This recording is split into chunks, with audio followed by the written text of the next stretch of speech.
actually going to be talking about Diastasis Recti. And I actually have my sister-in-law joining us, Mercedes. Thank you for having me. She's about 6 months postpartum. Yeah. So we're actually going to talk today about assessment and also understanding some things you can do to help strengthen this area and some things to watch for and how you can get yourself stronger and be more resilient.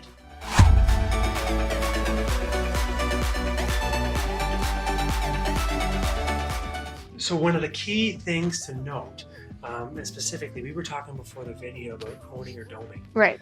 And the assessment, a little bit above your belly button.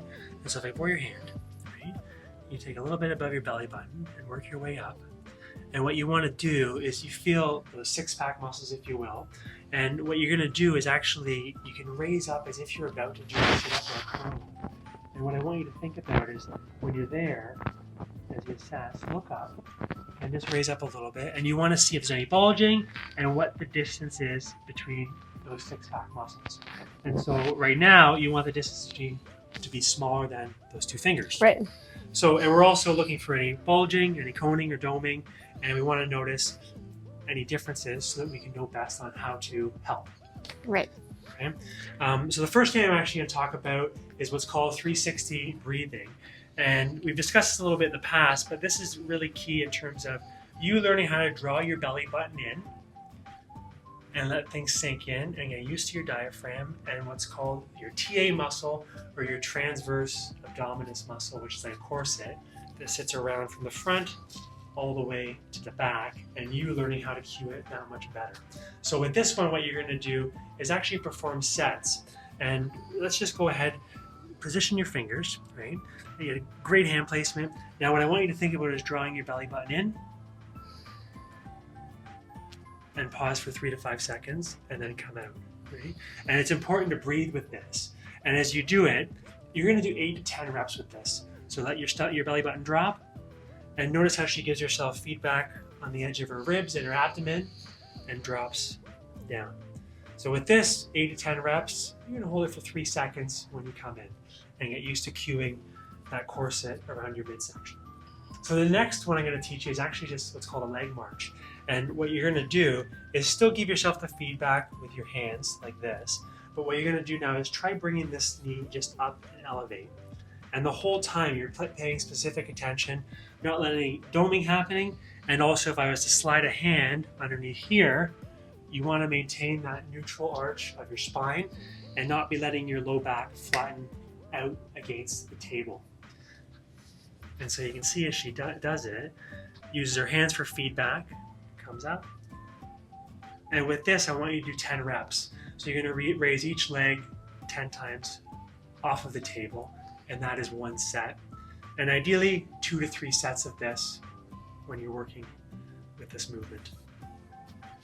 Okay, so as we advance this one, what you're going to do is actually just change the length of the lever. And what I mean by that is push one leg straight down. And you can see, same idea, Mercedes has her hands on her ribs and her abdomen, and she's focusing on keeping things stiff and not letting her stomach protrude and not letting her back flatten. She's dropping her legs. And again, with this one, 10 reps on each side and focusing on breathing throughout the motion. Right. Okay.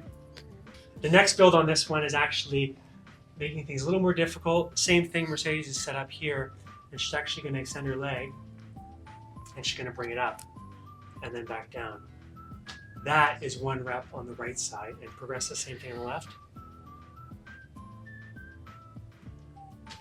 And so with this, focusing on longer lever, leg fully out, and what you're doing is bringing yourself up through a range of motion.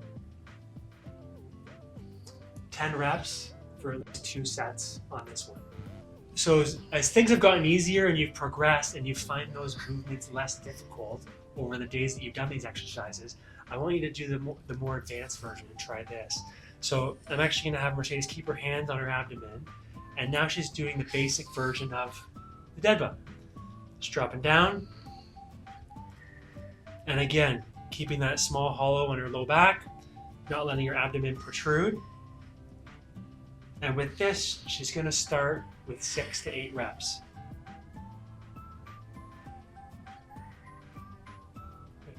Pause right there. And Mercedes is now in the more advanced version. And what she's gonna do is actually arm and leg. So you see how everything is opposite. And with this, start with just 6 to 8 reps as you progress. So I'm gonna actually start her with 6 good solid reps. And remember, she's done the other work and found that stuff got a lot easier. And now she's progressed where she can still hold this. Do the opposites, coordinate her core with her limbs, and make sure there's no coning or doming. Thanks so much for demonstrating. Yeah. So as we finish up with our ideas on diastasis recti and how to help yourself, remember, start with less. Yeah. And just building up, getting the 360 breathing down, and then you notice how we went through a progression with the legs. Brought the legs up, and then finally brought the arms up. Build on each one, do each one for a series of days and weeks as you strengthen your core, and you notice you're not breaking down and noticing those changes we talked about in terms of coning or doming, or starting to flex your lumbar spine too much. Yeah. So you want to remain neutral in that spinal region. Guys, thanks for tuning in today. Yeah, thanks for having me. Yeah, it's a pleasure. And thanks so much for joining us. If you found it useful, I'd love to have you join us more, so please subscribe. And as we mentioned in the past, we simply can't do it alone. Right. In terms of sharing the message about good function for more health, great spine and nervous system health, and looking after yourself. Today's series in postpartum. Yeah. And helping building other moms up so they can be as strong as possible too. So if you found it useful, please take a moment to click share.